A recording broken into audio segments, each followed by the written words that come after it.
வணக்கம். இப்பதிவினை முதற்தடவை பார்ப்பவர்கள் சப்ஸ்கிரைப் பண்ணி பார்க்கும்படி தயவுடன் கேட்டுக்கொள்கிறேன். தத்துவங்கள்.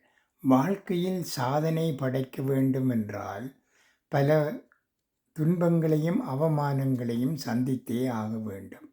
நேற்று காரில் போனவன் இன்று நடந்து போகிறான். நேற்று நடந்து போனவன் இன்று காரில் போகிறான். காலம் ஒருவரின் நிலையை எப்படி வேண்டுமானாலும் மாற்றிவிடும்.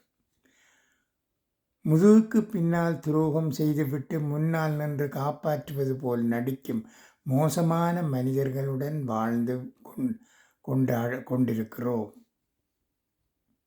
மேலும் மேலும் கஷ்டம் வந்தால் முதலில் ஜோசிடக்காரரை மாற்றுகிறார்கள், பிறகு வீட்டை மாற்றுகிறார்கள், கடைசியில் கும்பிடும் தெய்வத்தை கூட மாற்றுகிறார்கள்.